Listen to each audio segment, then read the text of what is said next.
I used to think pretend was safe. Pretend doesn't cost anything.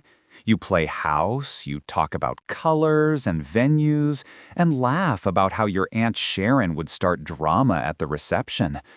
Pretend is a bubble of someday that makes you feel closer without having to stake anything real. That's what my girlfriend Paige told me when she created a Pinterest board called Fun Wedding Vibes and whispered into my neck, "It's just role play." I liked that version of us, two people who felt inevitable, who could joke about tuxes and photo booths without the pressure of a ring. I didn't know pretend would be the thing that broke me. Paige and I met at a trivia night 2 years ago. She knew the capital of Nepal and the entire chorus to a 90s one-hit wonder I couldn't place. She smiled like she had a secret, and somehow I wanted to be in on it. She worked in event marketing, so she lived inside color palettes and mood boards. It wasn't weird that she had a wedding inspiration board. Half her job was making other people's dreams look good. When she started sending me links to venues just for fun, I sent back dumb comments like, "This one has a donut wall. I'd marry you for the donuts alone." She'd reply with heart eyes and noted future donut husband. It was silly. It was safe. Except the board kept growing. It got its own shared Google Drive folder labeled RP. She'd drop vendor PDFs in there, florists, photographers, a DJ with a no chicken dance policy. When I teased her, she'd lean into my shoulder and say, "Let me have my fantasy. It helps me unwind." Sometimes at night, we'd narrate a pretend proposal. "You'd plan something out of nowhere," she'd say. "Something low-key but thoughtful, like a Tuesday with Chinese takeout and a ring inside a fortune cookie." Then she'd kiss me and whisper, "Just role play." I tell myself it was sweet to talk about a future we weren't ready to pay for. One afternoon, I was working from home when an unknown number called. I almost let it go to voicemail, but something made me swipe. "Hi, is this Evan?" a bright voice chirped. "This is Kara, the wedding planner. We've got you marked for the walkthrough at the boathouse next Saturday, and I just wanted to confirm. You're listed as—" "Oh," she paused, as if losing her place. "Backup?" "Backup what?" I asked. My throat shrank. I walked to the window, if seeing daylight would anchor me. "Backup fiancé?" she said, apologetic laugh hiding behind a professional veneer. "That's probably not the best term. Paige told me not to worry if the guest list changed, but we have 2 proposal dates on file and a deposit for the boathouse. You're Evan?" I sat down hard. 2 proposal dates? It says September 10, initial proposal TBD, October 14, final proposal reveal. I assumed, well, I shouldn't assume. Sorry. Paige asked me to get confirmations this week. I didn't say much after that. I took the number, promised I'd call back, and stared at the wall until the paint blurred. Backup fiancé isn't a thing you hear and stay normal. I had the urge to text Paige something clever, something that would make it not true. Instead, I opened our shared RP folder, that silly sanctuary made of pixels, and searched. There were invoices I hadn't noticed, because who scrutinizes pretend like it's a spreadsheet? A dress boutique with first fitting, Paige plus mom. A venue deposit, $1,500 to reserve boathouse date. A photography contract with a signature line that looked like Paige's swooping P and J? Jason? I stared at the loop and felt something grinding loose inside me. Jason was her coworker. He had immaculate hair and a talent for appearing with coffee exactly when Paige wanted a break. He was the guy in the group chat who always had a snappy gif ready. I didn't dislike him, because that felt insecure, but I had a drawer in my brain labeled "Watch This," and his name lived there. When I asked Paige once if Jason ever hit on her, she rolled her eyes. He dates yoga instructors and girls who drink their salads. Not my type. It's just workplace banter. Relax. I had, because I believed her. I called Kara back and asked if she could email me the confirmation details for my records. She did, quickly, with attached PDFs that weren't pretend at all. There were vendor names, timestamps, and notes like "Bride prefers eucalyptus table runners" and "No speeches from Aunt Sharon." My name appeared as contact number 2, Evan, or backup. And there, in an italic line beneath the final proposal reveal date, "If Plan A falls through, we'll pivot to Plan B, intimate ceremony, under 50. I read that sentence until the words lost their shape. When Paige came home that night, she was carrying a garment bag. Not from the department store, not a random thrift find. The boutique's logo was embossed on the plastic with a delicate gold leaf. "What's that?" I asked, aiming for breezy and landing somewhere near strangled. "Work thing," she said, too fast. She leaned in to kiss me, and I caught the scent of department store perfume that wasn't hers. "Do you have a minute?" I asked. Kara called. She froze. That was the first honest thing that happened between us all week. "Who?" she asked, eyes calculating. "The wedding planner," I said. "She called me backup. She said there are 2 proposal dates." Silence made the room bigger. Somewhere outside, a siren wailed, like a TV show had decided to underscore my moment. Paige put the garment bag down like it might bite. "It's not what you think," she began. The ancient anthem of liars. There's a lot. Can we sit?" We sat. She folded her knees under her, looking younger than her 28 years. "I was hedging," she said finally. "I didn't know how you felt about timelines.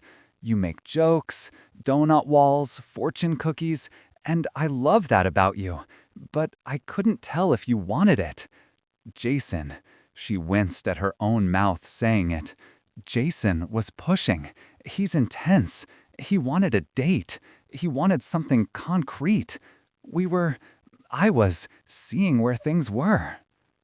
I laughed, not because anything was funny, but because it sounded better than breaking plates. "You were engaged to both of us." "No," she said quickly. "Not engaged. I never said yes to him. He's the kind of guy who builds a landing page before he buys the domain. He talked to vendors through me because I have relationships. He pushed deposits. I told him it was insane. But then he said if I didn't want to lose the date." "You let him pay deposits?" I asked, incredulous. "I paid some back," she said. "I did. And look, I booked a bridal shower venue because my mom was excited, and I didn't know how to make her stop. It was like a train, Evan. I thought if you proposed by September, we'd be fine. And if you didn't, I'd have to make a choice." "So I was a test," I said. "A timeline? A checkbox called Plan A?" The reach for my hand, and I pulled it back. Not because I wanted to punish her, but because her touch felt like walking into traffic. "I love you," she said. "I do. But I panicked. You feel like air and Sunday mornings and long term, and I was terrified of waiting forever. Jason is gravity, heavy in a way that drags you. He promised me certainty. I hated that a part of me craved it." I slept on the couch. It wasn't a grand gesture. I just couldn't share a bed with a person whose mind had two aisle runners. In the morning, I looked at a calendar that suddenly had shapes I didn't put there. September 10, a day we had planned to go apple picking. October 14, a Sunday we'd been invited to her cousin's kid's birthday. I opened my phone, and there was a message from a number I didn't recognize.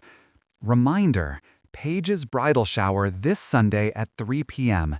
No gifts needed, presents preferred. Presents preferred? That phrase felt like a dare. I went.